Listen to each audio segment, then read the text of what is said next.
Hey guys, well, welcome back. For some of you who see this, probably already know what it is. Some of you may not. It does look a little different from its traditional look.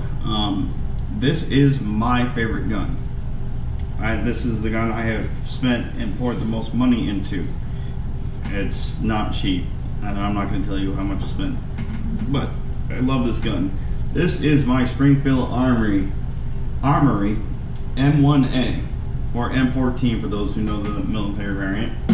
Mine is a, look, there you go. That's the inspiration to my Air Conda TV symbol right there. So it's got a JAE-100 Stock Gen 3 on here. And let me tell you, I had to wait forever for this gun, the stock to come out, but it's well worth the wait. I was accurate with this gun before I put the stock on here. It just had a standard fiberglass stock on here, or plastic stock from Springfield. It was the M1A standard when I bought it. And I was decent with it. I was pretty good with it. It's actually, I had a lot of fun to shoot. All my guns are a lot of fun to shoot, or I wouldn't own them. But I threw this bad boy on here mainly because I like the looks. I know, never buy anything for looks. But I also bought it because of the reviews it had. It wasn't cheap, but man, it's worth it. It's got a barrel, it's got barrel tensioners, a barrel tensioner right here. And actually, again, let me go ahead and clear it. As you can see, I still have my magazine in there. I love rocking the mag in there. Mag's empty in here. I struggle with this one with my tiny hands. Chamber's clear, mag's empty, it's out there. So anyway, where was I going with this? Oh yes, barrel tensioner. It has a barrel tensioner right there.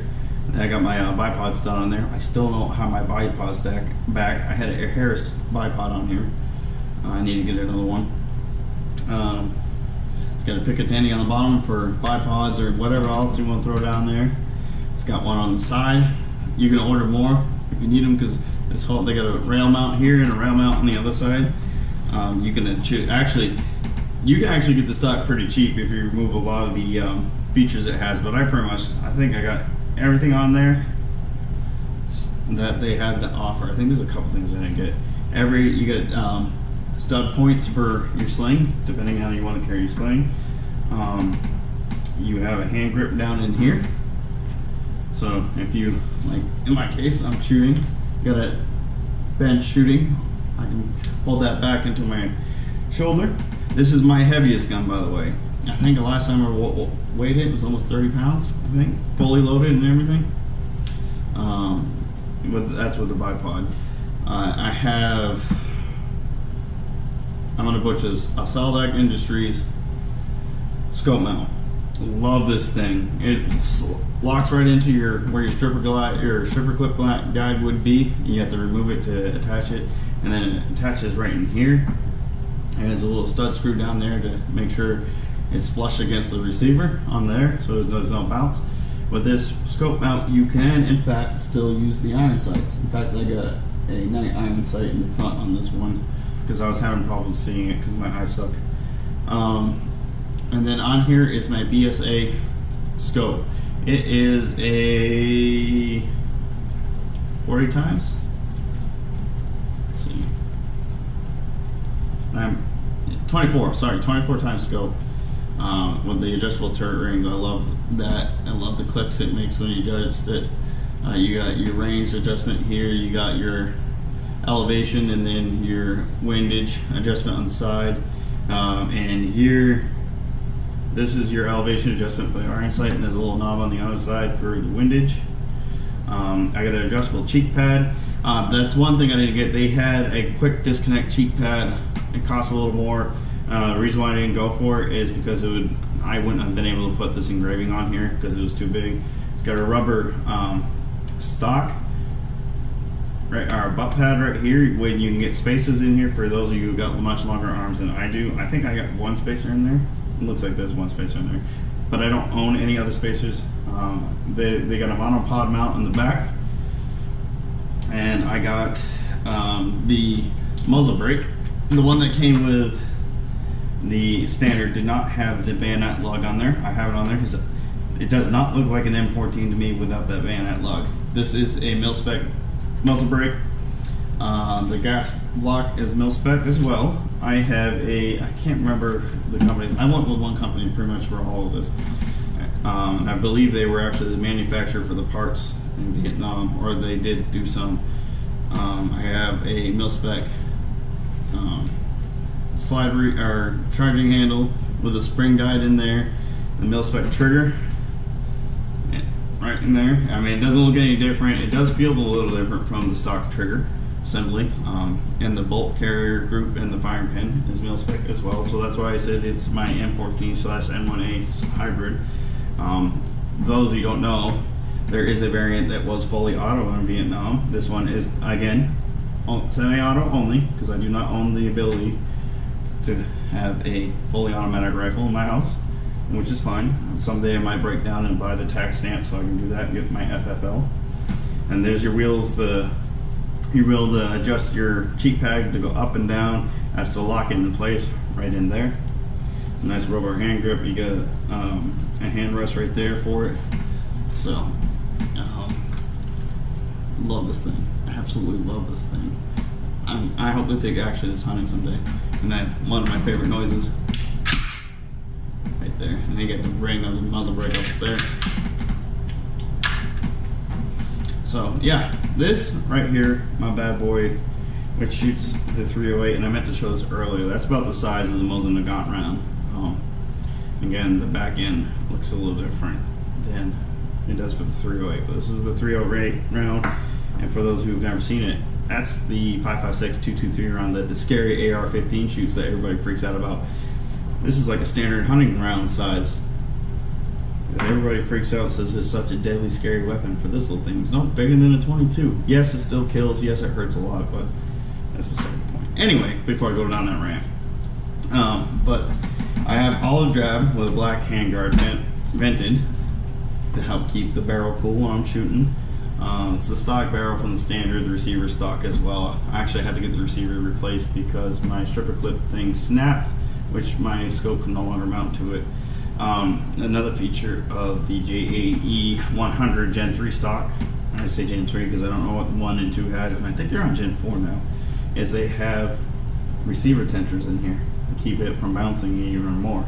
You can tighten them down or loosen it up as much as you want, whatever you're more comfortable with for your shooting style. Same with the barrel tensioner up here, and have at it. You can, like, I did up 100 yards, hit 3 golf balls back to back to back. It was great. A lot of fun to shoot this thing. I need to get my body pod back on it, and someday I might switch out to a mil-spec receiver and barrel, but they are not cheap. I mean, the stock receiver and barrel is not cheap, but there you have it, guys. My gun collection. You got my XDS, or my XD9 subcompact, my Remington Super Blackhawk from 1960s. You got my Remington 1911 Centennial Edition, my Springfield XDS for concealed carries down there with my AR-15 Frankenstein gun, and my 1939 Muzzle Nagant. If you guys got any question about any of the guns you see here, I am no gun expert, but I will answer them to the best of my abilities. A lot of the guns I own, I buy, like the 1911, the Muzzle Nagant, and the M1A here are for historical reasons. I love historical guns. Some people say I try to glorify guns, which is wrong because they're violent and deadly, but that's not why I do it. To me, they're an art. This gun is a beautiful looking gun. The best looking M1A, or M14 I should say, is the ones in the old wood stocks. Love how those things look. They look sharp. I plan to buy another M14 and be actually that one. I may not upgrade this to any further and just go and grab myself an actual military grade M14 with a wood stock. Love those things. I love how they look. But yeah, guys, if you got any questions, let me know in the comments below. If you like this video and want to see more like it, give me a thumbs up. There will be more gun videos. If they will be more on this level, I don't know. We'll see. But they will more likely be range videos when I finally get myself back on the ground and able to get out to the range with some friends and do some shooting videos for you guys. If you got anything else you would like to see along these lines, let me know in the comments below. If you want to see more, keep up to date, hit subscribe. Like I So one thing I will add is all my videos will be broken up in different playlists, so you don't have to look all over the place. So all my gun videos will be in one playlist, all my Jeeps will be in one playlist, and my video games will be broken up to multiple different types of playlists because of just the nature of the games I'm playing or what exactly is happening in the videos. So hit subscribe and keep in touch for that. Follow me on Twitter. Check me out on Twitch. I will not be doing gun videos on Twitch. I don't think they have any policy about showing guns in their stream, but that's not around. I'm going to push. Twitch seems very trigger happy on the ban button for especially small streamers like myself, so I'm not going to take my chances with it. You may see one of these make a special appearance every now and then. And if you guys are wondering what these are, this is my 105 round from, for the sake of security, I'm not going to say what it's from. But this is a 105 round, this is a 40 millimeter, this is a 20 millimeter, and this is a belt of 3 30 millimeter rounds that I got from one of my assignments and that were actually used in combat. Again, I'm not going to say what it was for safety reasons. So, but I hope you guys enjoy. You want to see more. If you guys got questions like what am I gun? I actually have I used to. I've been losing an extensive knife collection. This is just a couple. This is my S.O.G agency knife. Love this thing to death. I'm getting a little distracted, but hey, those people who usually love guns love knives too, right?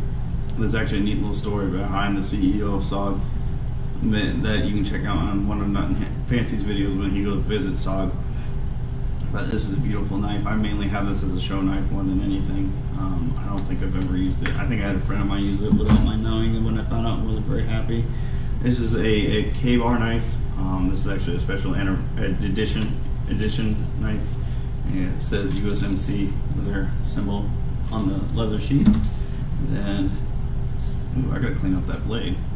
Operation Iraqi Freedom, or is it Iraqi Freedom? Yeah, Operation Iraqi Freedom, right there.